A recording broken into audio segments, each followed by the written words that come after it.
Halo semuanya, kembali lagi dengan saya Ridwan yang akan membagikan tips and trik seputar dunia otomotif. Untuk di video kali ini kita akan membahas bagaimana cara menganalisa dan memeriksa terkait mengenai kaki-kaki atau underbody.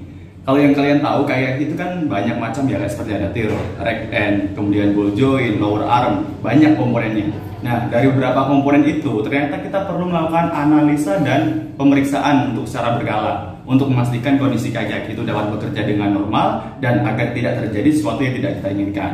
Nah, untuk menganalisanya ternyata ada loh beberapa trik untuk memastikannya dengan cara yang tidak ribet-ribet amat dan caranya cukup mudah. Pengen tahu seperti apa caranya? Simak videonya sampai selesai. Wis, Ilham. Lagi cek kaki-kaki ya, Am ya? Ya. Oh. Oke, jadi ternyata teknisinya ini lagi melakukan pengecekan kaki-kaki. Mungkin ada banyak yang pernah lihat ya pada saat di servis di dealer. Itu ada teknisi kok muter-muter ban, dioblak-oblak banyak kanan kiri atas bawah. Itu ternyata mereka sedang melakukan pengecekan secara visual atau pengecekan pertama untuk kondisi kaki-kakinya nih. Kalau yang belum tahu artinya nih, contohnya ketika pada saat teknisi sedang melakukan pengecekan di oblak-oblak sebelah kanan dan kiri. Contohnya coba di oblak kanan kiri, Am. Nah, seperti ini. Itu ada beberapa komponen yang bisa kita ketahui kondisinya. Kayak contohnya di kondisi T-rod, kemudian rack end, dan juga rack steering yang di sananya. Ketika salah satu komponen itu ada bermasalah, contohnya dia sudah oblak, nanti pada saat dikocak-kocak atau di ocak-ocak kanan kiri, nanti akan bergoyang nih di bagian T-rodnya, atau mungkin di bagian rack end dan rack steering. Nah, itu untuk secara visualnya ya. Nanti kita bisa sentuh nih di bagian sininya. Kalau dia oblak pasti ada bunyi duk duk duk duk duk. Bisa juga kelihatan nanti gerakannya. Kalau di bagian rack end, biasanya nanti kita sentuh nih di bagian bootnya sini. Bagian pentolan rack endnya. Kalau dia sudah oblak pasti bergerak. Atau kalau pengen lebih jelasnya, bisa kita buka bootnya. Bisa lebih terlihat. Kemudian kalau untuk gerakan yang atas bawah, yang gerakan atas bawah seperti ini. Nah, itu kita bisa mengecek untuk kondisi ball joint. Ini dia ball joint di bawah ya. Ada beberapa mobil juga yang menggunakan ball joint atas bawah, tapi kalau ini yang bawah aja. Jadi ketika kita oblakan, kalau dia sudah tidak sesuai, sudah oblak, nanti akan bergerak di bagian sininya. Kelihatan nanti dari bagian boot atau karetnya sini nih. Atau enggak, selain itu juga bisa kita lihat secara visual apakah karet atau bootnya ini masih bagus atau sobek. Karena kalau dia sobek, nanti bisa memungkinkan cairan atau pelumasnya itu keluar atau jerbinya yang mengakibatkan bola dari ball joint itu nanti jadi aus atau kehilangan pelumasan, jadinya bunyi kasar, seret dia. Itu ya, itu kalau untuk yang atas bawah. Selain itu, selain pengecekan kanan kiri dan atas bawah juga ada ya nih. Kadang lihat kan diputar bannya. Nah, diputar kemudian nanti disentuh nih dari bagian shock breaker. Nah, nanti kita lihat nih, kita rasakan apakah ada bunyi gruk-gruk atau dia halus atau bagaimana. Kalau dia halus berarti masih bagus untuk kondisi bearing. Bearing roda. Bearing roda itu dia tempatnya ada di bagian tengah sini nih. Nah, bagian tengah sini. Kalau dia ketika diputar, kemudian kita rasakan, kita sentuh di bagian shocknya ada bunyi gruk-gruk, berarti indikasi bearingnya sudah kena, sudah rusak. Bisa jadi karena pelumasannya sudah berkurang, jadi putarannya kasar, gitu ya.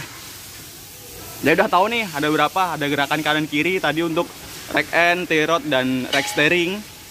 Kemudian untuk atas bawah untuk pengecekan ball joint, dan diputar itu untuk pengecekan bearing. Selain itu kita juga bisa ngecek nih untuk kondisi lower armnya. Lower arm tuh yang ini ya, yang ini dia ada dua bushing. Pertama kita cek dulu untuk secara visual apakah karetnya ini masih bagus atau ada yang retak. Nah, ini kita periksa dulu ya. Agak gelap. Kalau untuk kondisi karet sih dia aman, nggak ada masalah, nggak ada retak atau gimana. Kemudian kita mainkan juga nih, kita congkel di bagian lower armnya. Nah, pas kita congkel kita lihat juga nih untuk kondisi karetnya, kelihatan nggak ada yang retak atau tidak. Kalau ada yang retak, tetap sarankan dilakukan penggantian untuk bushingnya paling tidak. Tapi kadang biasanya kalau dia ganti, ada juga yang satu set harus dengan lowernya, itu agak mahal ya. Itu untuk secara kasarnya. Kemudian selain itu ada juga nih namanya stabilizer. Stabilizer itu yang ini dia. Nah, ini stabilizer. Stabilizer nanti di dalamnya ini ada bushing. Agak tertutup ya, dia harus buka dulu covernya. Jadi kalau untuk yang bushing itu ketika dia sudah aus nanti akan mengakibatkan bunyi pada saat dia terkena hentakan. Nah, untuk pengecekannya secara visual kita lihat dulu untuk karetnya. Nggak kelihatan ya karetnya di dalam dia. Bentuknya D, karena biasa juga disebut dengan karet D. Kita lihat dulu untuk kondisi fisik apakah dia ada yang cacat, sobek, atau mungkin bagaimana. Selain itu juga bisa kita dengan cara kita gedor-gedor, kita ketok-ketok ininya nih, stabilizernya. Tapi di bagian yang ada busing, kalau dia ada bergetar atau bunyi gruk gruk gruk gruk, nah berarti bisa diindikasikan bahwa karetnya itu sudah aus, layak untuk diganti. Nah, kemudian itu kalau untuk di bawah ada lagi nih yang terkoneksi dengan stabilizer, kemudian dia masuk ke bagian shock. Ini namanya link stabilizer. Ini ya, kita ke sebelah kanan aja sudah dibuka. Nah, untuk stabilizer kita bisa lihat dulu secara visual apakah karetnya ini sobek atau masih bagus. Selain itu juga bisa kita pengecekan dengan cara digoyang. Nah, ininya nih link stabilizernya. Kalau ketika kita goyang, dia ada semacam space atau jeda kayak bunyi duk duk duk duk. Nah, berarti itu bisa jadi karena linknya sudah rusak. Bolanya ini sudah aus. Di bagian dalamnya ada bolanya nih. Kalau dia sudah aus, tetap nanti ketika kita goyang seperti ini akan ada bunyi nanti duk duk duk duk gitu. Nah, kalau udah bunyi seperti itu, tetap sarannya harus dilakukan penggantian. Apakah cukup itu? Ternyata masih ada lagi. Selain yang beberapa part tadi, kita juga perlu mengecek untuk kondisi shock breaker. Ini ya shock breaker ya. Nah, untuk pengecekan secara visual, yang pertama kita harus cek untuk kondisi shock breakernya ada kebocoran atau tidak. Cukup dengan mengangkat karet yang ini. Nah, ini karetnya kita angkat. Kita lihat nih, apakah ada rembesan atau mungkin oli yang keluar dari bagian sininya. Nah, kalau untuk yang ini dia nggak ada ya, nggak ada rembesan ataupun oli yang keluar. Jadi kalau secara fisik dia masih bagus. Kemudian selain secara visual apakah ada kebocoran atau tidak, bisa juga nih dengan cara pada saat ban sudah kita pasang semuanya. Nah, pas udah dipasang semuanya, kita ayunkan dari sebelahnya. Entah itu kalau kita mau ngecek sebelah kiri, berarti kita goyangkan sebelah kiri. Kalau mau ngecek yang kanan, kita goyangkan yang sebelah kanan. Ketika kita ayunkan sekali, dia harusnya bergeraknya turun, naik, kemudian turun lagi, udah selesai. Itu kalau masih bagus. Kalau dia sudah lemah, biasanya untuk ayunannya akan lebih banyak. Kita ayunkan sekali, dia bisa 2 kali naik turun. Nah, itu berarti udah indikasi shocknya sudah lemah, jadi tidak bisa menahan atau meredam getaran secara maksimal. Itu shock. Kemudian ternyata di atas shocknya ada nih, namanya support shock. Ngeceknya kita turunkan dulu nih mobilnya.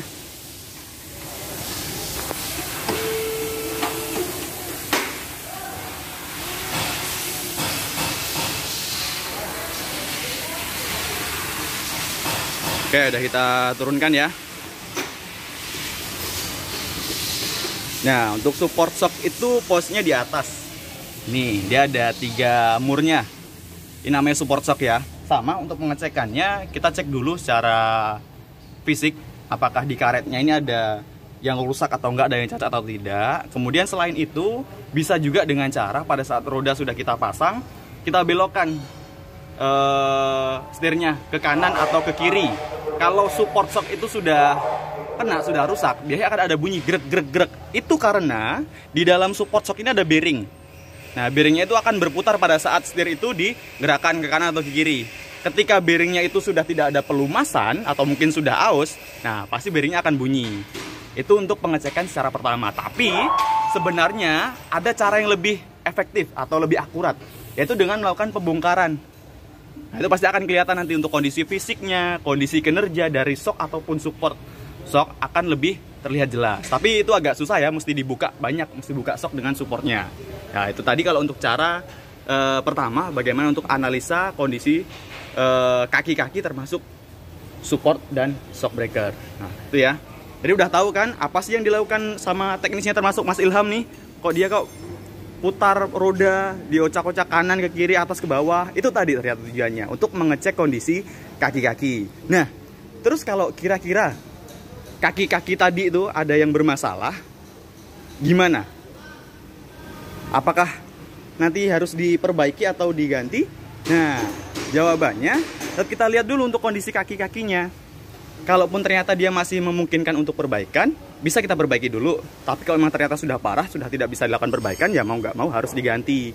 Karena ketika barang itu sudah rusak tidak diganti, efeknya tadi bisa jadi pada saat kena hentakan mobilnya bunyi masih ya, biasanya kalau kena hentakan dia ya bisa bunyi, atau mungkin nanti setirnya nanti tidak stabil.